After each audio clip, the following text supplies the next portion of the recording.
So Jimmy Dore is definitely not a fan of the Democratic Party.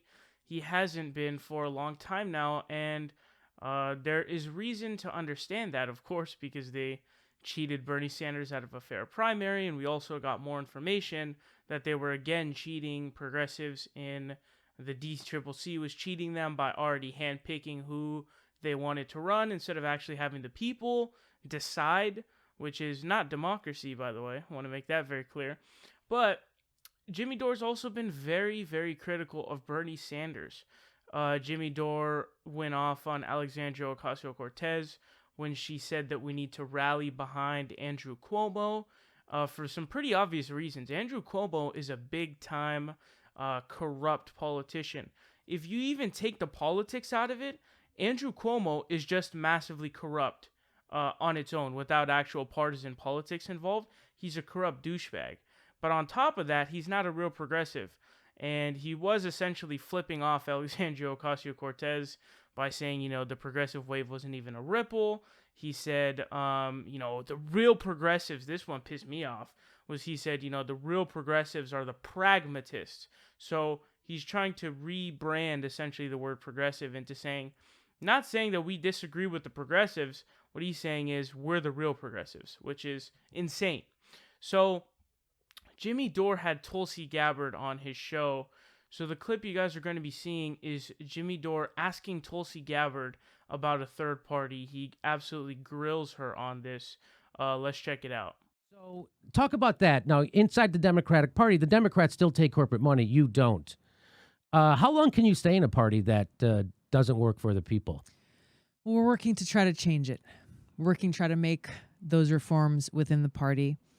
There are, I think, something like 125 candidates running for Congress on the Democratic ticket this year who have refused to accept any corporate PAC money at all. I've talked with some of the folks who know how those races are going, and they're expecting a large number of those candidates to do very well, if not win. And so they're proving the point that that Washington hates to talk about and that these lobbyists don't believe, which is that people can actually get elected to Congress without taking those corporate PAC checks from those lobbyists. And the power of the people is stronger than the power that this small group of people in Washington think that they have. And that's what's exciting to me, quite frankly. And we've seen some of these candidates already win in some races, and others are competing in a lot of challenges across the country.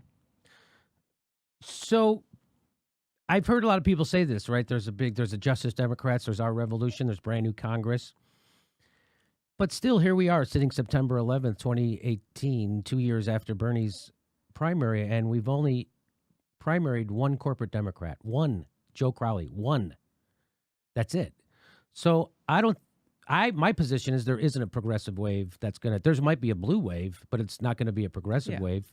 And so we're left with the same leadership we've always had, and nothing's going to, so what difference does it make if the Democrats take over Congress? What's the real concrete difference? Well, I think that's the point here is it does create an opportunity to be able to set a more progressive agenda. But the key question is, what does that even mean? Mm-hmm. As we have people, as we mentioned, who call themselves progressive, but who are some of the first to advocate for more interventionist wars. So we have to dig a few layers deeper as people are running for office, say, what do you actually stand for? What is your vision for this country? And that's the debate that we will have to have in Congress should Democrats win over the House or win more seats in the Senate. Otherwise, it will be more of the same status quo where you'll have lobbyists who have more of a seat at the table writing policies that affect healthcare and education and Wall Street and everything else, rather than having a truly representative government of by and for the people. Democratic Party rigs a state convention. And what happened, we ended up getting a corporate lobbyist as the chair. They have superdelegates on the state level. So weren't those created at the last second? Like those weren't even counted before. There was just, I heard there was just a whole new group of delegates that really kind of came out of nowhere. Lots of shenanigans. Yeah.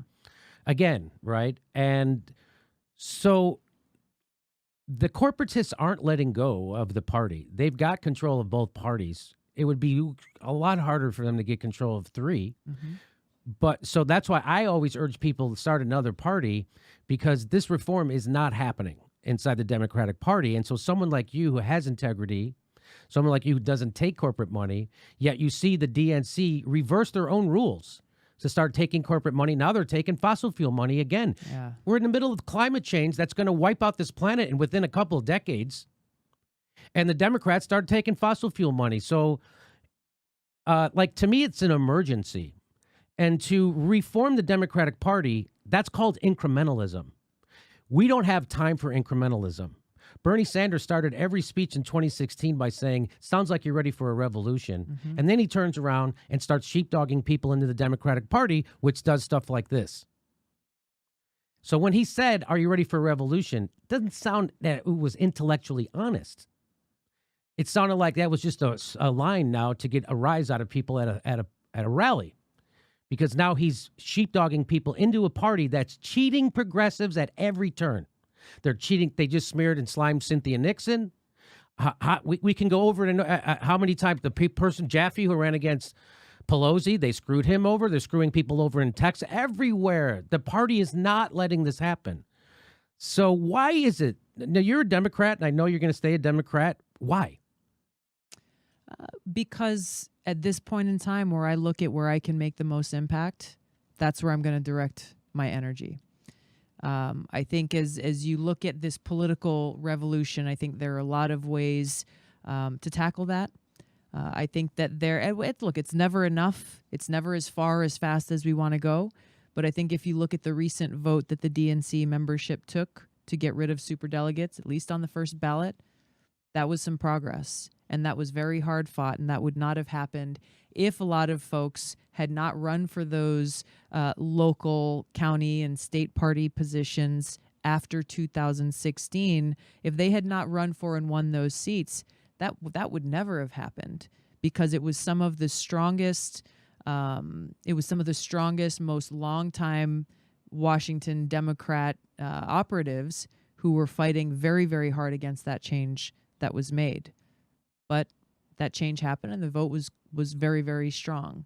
And so I think it's frustrating. So you earlier this year, or maybe it was last year, you put out a video where you were calling on the Democratic National Committee to reform itself. To reform itself by getting rid of superdelegates, by allowing for open primaries so that we stop a lot of the shenanigans that we saw in 2016, where people who turned out in droves to vote were not allowed to vote, and to allow for same-day registration for primaries and caucuses. Because if people make the effort to come out and vote, I believe they should be allowed to vote. Simple as that.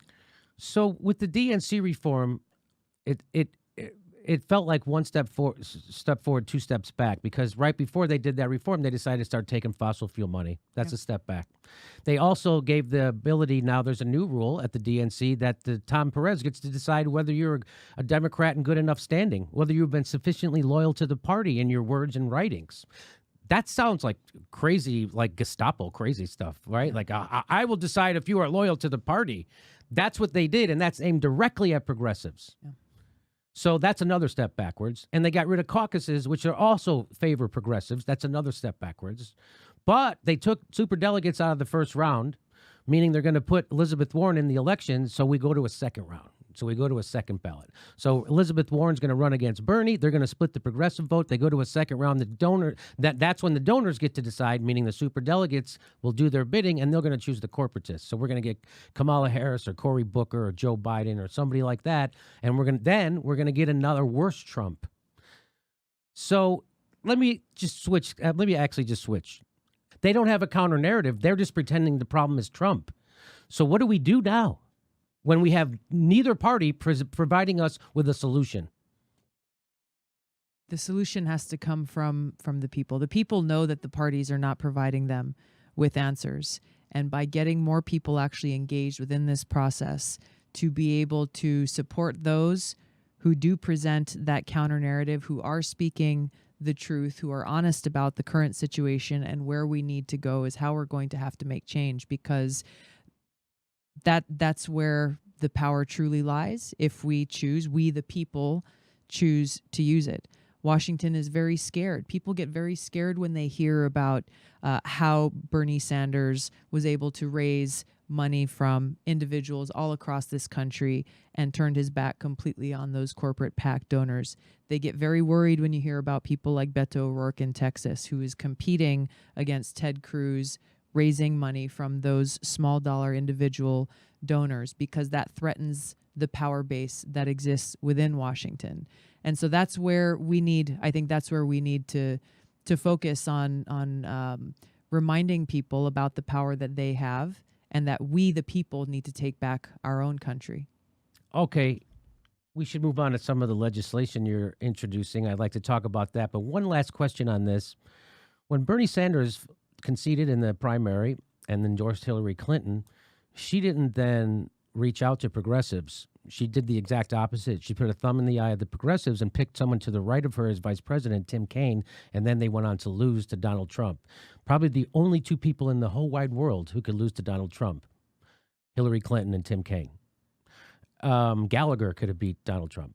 But so my point is that they take our vote for granted.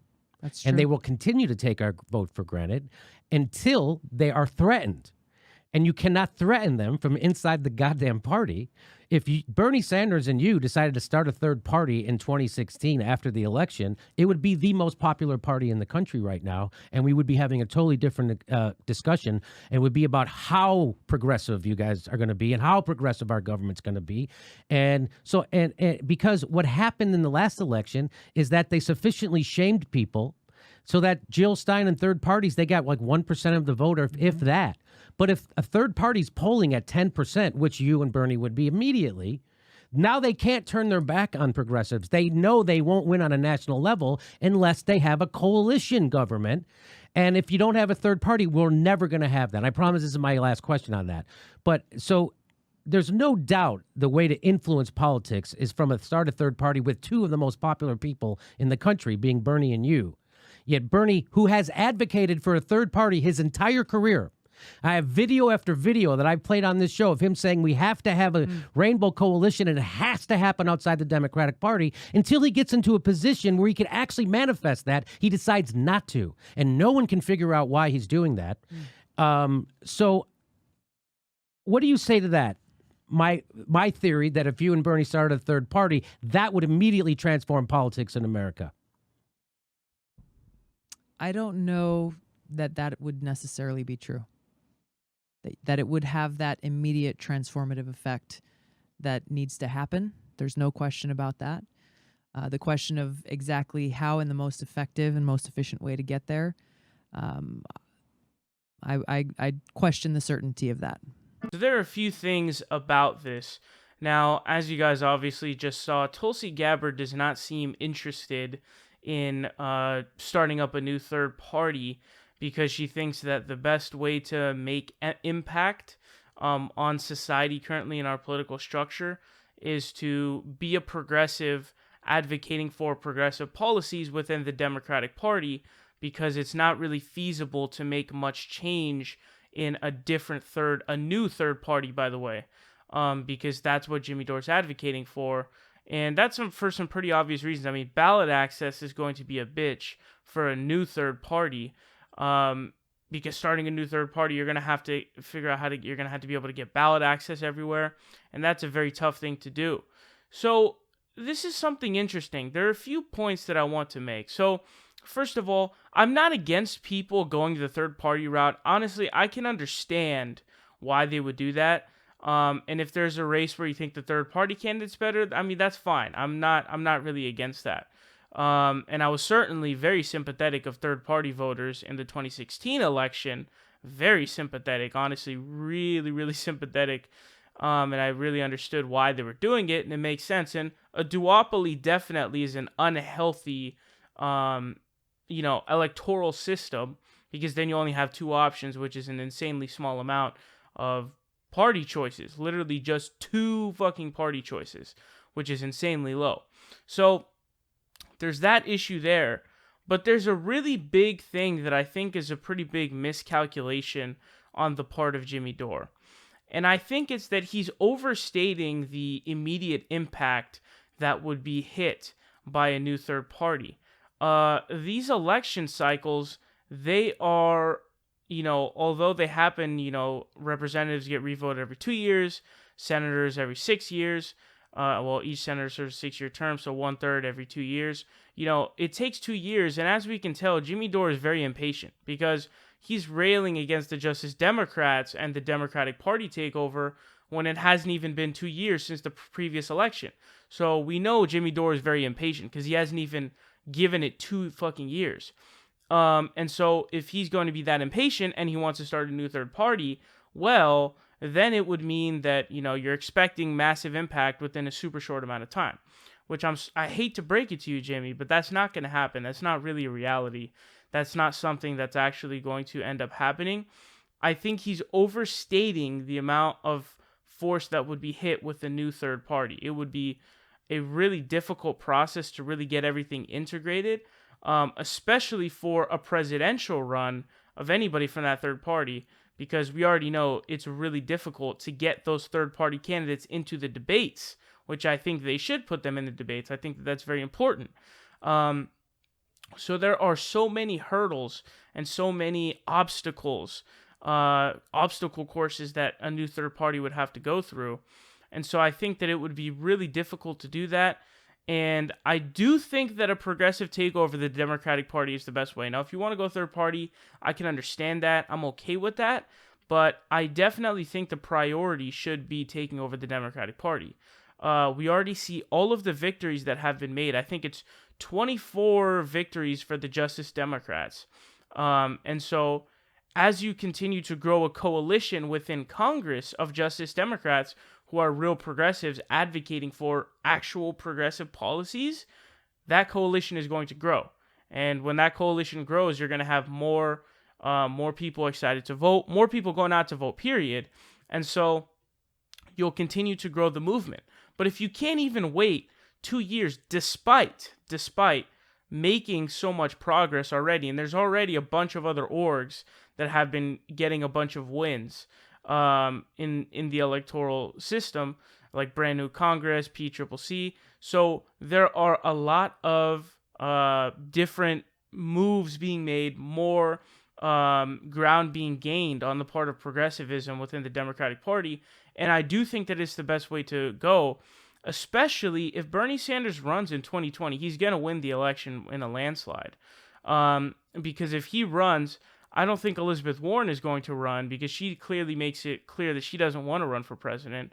But it is also the case that it's most likely that if someone like Cory Booker runs, Kamala Harris is probably going to run too. There's so many corporate Democrats that they're going to end up splitting each other in the primary. So if they split each other, what it's going to end up meaning is that Bernie's going to easily come out on top. I still think he'll win no matter what, because the biggest, hurdle for him when he ran in 2016 was name recognition, and there's no one in the country who knows anything about politics who doesn't know Bernie Sanders.